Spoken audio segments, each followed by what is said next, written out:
Hello and welcome to Carved in Stone. I'm your host, Shawn Chabam.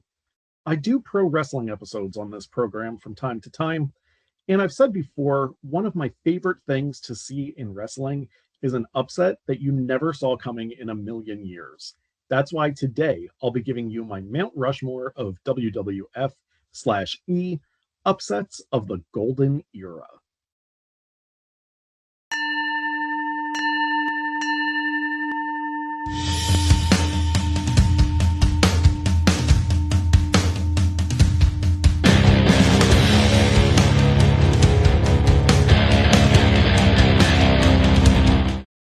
There's always debates on what qualifies as Golden Era, and most people would probably tell you that it starts earlier than I do and ends earlier. So I'll repeat what I say every time I do a wrestling episode. I watched wrestling for a very specific time. I was super into it from about WrestleManias 3 to 10, 1987 to 1994. So to me, that's the Golden Era. That's the time I'm focusing on today. First up, one of the funniest matches I've ever seen. The Genius pulling off the upset on Saturday night's main event against Hulk Hogan. Who in their right mind thought the Genius would score a victory over the Hulkster? Granted, it was a countout, so despite being for Hogan's belt, the title did not change hands.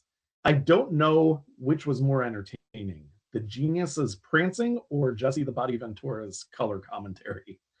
Every time the Genius would get the upper hand by doing something sneaky, Ventura would taunt Vince McMahon about how McMahon never gave the Genius a chance.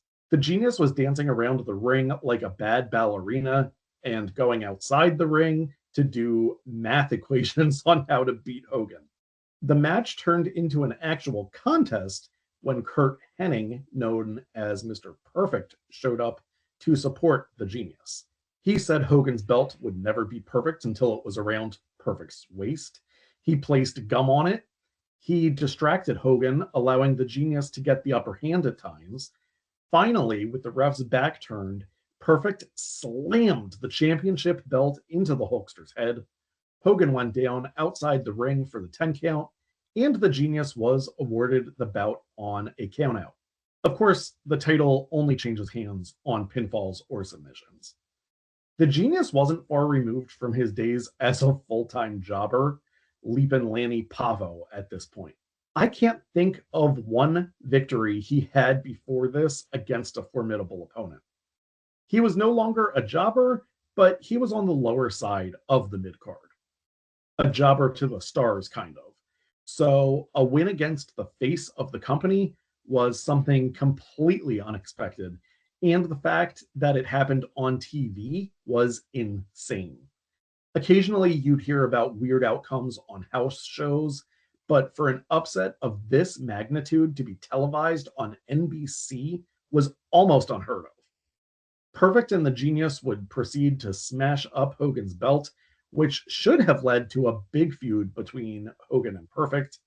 Unfortunately, they would never have that big pay-per-view blow-off. I think Perfect could have given Hogan one of the best matches of Hulk's career. Perfect was the perfect wrestler. Next up, do you remember the first time the WWF title changed hands at the Royal Rumble? It was 1991, Sergeant Slaughter defeating the Ultimate Warrior. Slaughter was portraying an Iraqi sympathizer at the time, capitalizing on real-life conflicts. The way I found out about this title change was crazy. I went to a house show at the Philadelphia Spectrum a few days after the Rumble with friends, none of whom had seen the show. In those days, you were unlikely to hear results if you didn't watch the pay-per-view or subsequent programming. One friend's dad worked for a company with box seats, so we weren't with the regular crowd who may have known the results and overheard and told us. Well, we're looking at the card, and Slaughter was wrestling Hacksaw Jim Duggan. They somehow wrote in the program that it was potentially for the title. I can't remember the exact wording. What I do remember is before the match, we were all going, there's no way they had him win the title. We were 9, 10 years old. We knew it was scripted, but we also knew the American hero was typically the winner in the US versus enemy storylines. We'd been conditioned to believe Hulk Hogan would always prevail, and even though the Ultimate Warrior was from parts unknown, he'd assumed somewhat of an American patriot role for his match against Sarge. As we're saying, there's no way Slaughter became champ. He's introduced by, I think it was Howard Finkel. Coming down the aisle is the new WWF Heavyweight Champion, Sergeant Slaughter. We were in disbelief. And I know I couldn't wait for the Coliseum video release at the video store to catch that match and see how it went down. It turned out that, as usual in those days, the heel needed significant outside interference. Macho King Randy Savage wanted a shot at the Warrior's title. Warrior had disgraced Savage's manager, Sensational Queen Sherry, earlier in the show and said he would not give Savage a chance to challenge for the belt.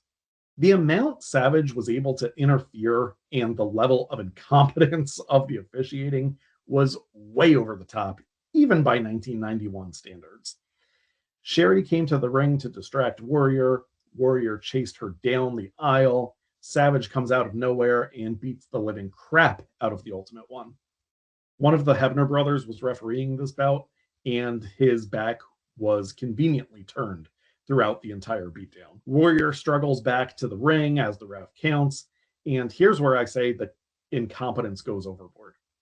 Slaughter keeps grabbing the ref to break the count. The ref admonishes him each time and then starts the count over at 1.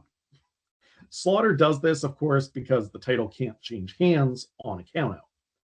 They should have just had Slaughter bring him back in the ring. The shenanigans with the count and starting over were so weird. Why does he have to start from 1 every time? And can't he disqualify Slaughter for touching him? But the referee's stupidity didn't end there. Late in the bout, Warrior would stage a comeback, only for the King and Queen to return to ringside. Savage to belt Warrior with the scepter as the ref's back was turned. Slaughter pins him. The ref is left dumbfounded as to what happened. Sarge is the new champ. As odd as how they got to the title change was, it has to go down as one of the most shocking upsets in WWE history. No one thought Slaughter would get the strap. In hindsight, I get it. Hogan had to pose at WrestleMania 7, but I still think it was an all-time upset worthy of its spot on this mountain. The next one I feel is the go-to upset of the era. It even overshadowed the Intercontinental belt, changing hands from Shawn Michaels to Marty Jannetty later in the same show. The WWF had just launched their new flagship series, Monday Night Raw, and on the May 17, 1993 episode, with the show still in its infancy, they gave you a reason to believe that anything could happen, as Jobber the Kid cleanly defeated Razor Ramon. Every once in a while back then, you might see a jobber get a win when the star was distracted by a guy he was feuding with. It was pretty much unheard of to see a star the caliber of Ramon lose cleanly by pinfall to a jobber, especially on TV. I'd heard of it happening on house shows on occasion, but not on television. The match started off just like the hundreds of squash matches I remember seeing back then. Razor was manhandling the Kid, slapping him around, and all around disrespecting the enhancement talent. Then all of a sudden, Ramon went in on the Kid in the corner. The Kid moved. Ramon hit his head on the post. He was dazed and pinned for the 3 count. The Kid got the upset, becoming the 1-2-3 Kid in the process. The upset ended up catapulting 1-2-3 Kid to stardom and ended up being the catalyst for Ramon's face turn when Money Inc., Ted DiBiase, and IRS taunted Ramon about the loss. Speaking of IRS and DiBiase, they both have losses in the honorable mentions today. Both were distracted by a man they were feuding with. We'll start with IRS because the distractor was none other than Razor Ramon. On an episode of Monday Night Raw, IRS was working over jobber PJ Walker with ease until Ramon came down to the ring. IRS turned his attention to Razor, and Walker rolled up IRS for the 3 count. While this didn't immediately skyrocket Walker's career the way a Monday Night Raw win did for the 1-2-3 Kid, and Walker went back to jobbing, PJ Walker would eventually go on to become just incredible. As for DiBiase's loss in the honorable mentions, a countout defeat at the hands of Kevin Greeno. This was when DiBiase and his former bodyguard Virgil had their falling out. Virgil distracted DiBiase during a match.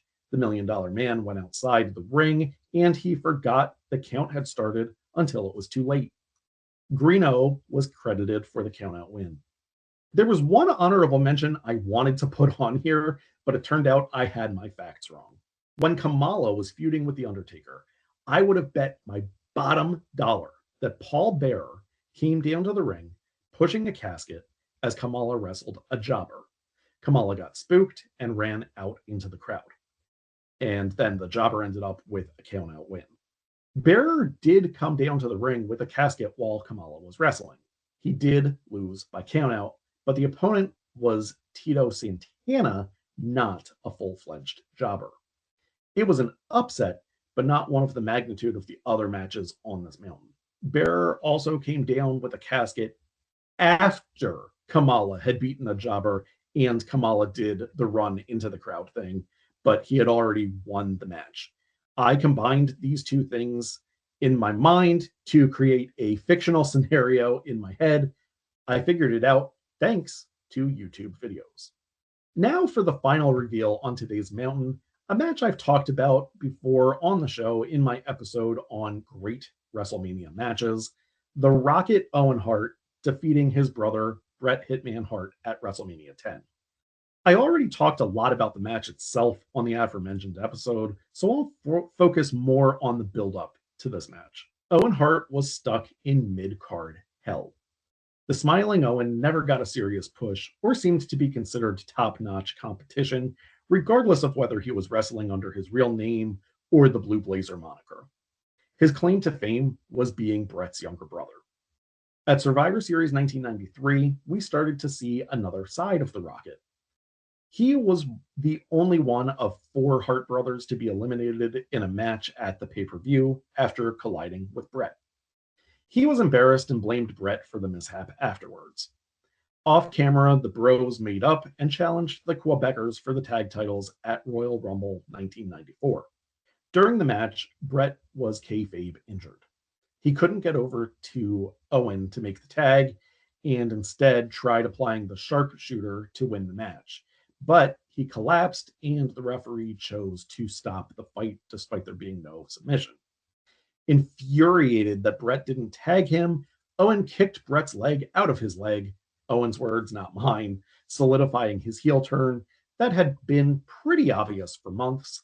What wasn't obvious was A, how great a heel Owen would end up being, and B, that Owen would beat Bret when they met at WrestleMania. I was never surprised that the match was good. I was surprised at how good it was. And I was shocked that Owen earned a clean pin over his superstar brother. If you saw the result of that match coming, you either worked in the then WWF office or you're simply lying. If you'd said the ref will get knocked out, Owen will beat the crap out of Bret with a chair, and then Owen will get the win when the ref comes to, that I could buy, but not that Owen would win the match 1, 2, 3 in the middle of the ring without any shenanigans. This podcast is an independent production and is not affiliated or endorsed by the WWE, the WWE Universe, or any professional wrestling promotion. All trademarks and licenses belong to their respective owners. Images used in the episode are sourced from Wikimedia Commons and are used in accordance with their respective licenses. That does it for today. To review my Mount Rushmore of WWF/E upsets of the Golden Era, the Genius over Hulk Hogan on Saturday night's main event, Sergeant Slaughter over the Ultimate Warrior at Royal Rumble 1991, the Kid over Razor Ramon on Monday Night Raw, and Owen Hart over Bret Hart at WrestleMania 10. Thanks so much for joining me, and I hope your favorite upset was mentioned today. I will see you next time. Go Birds.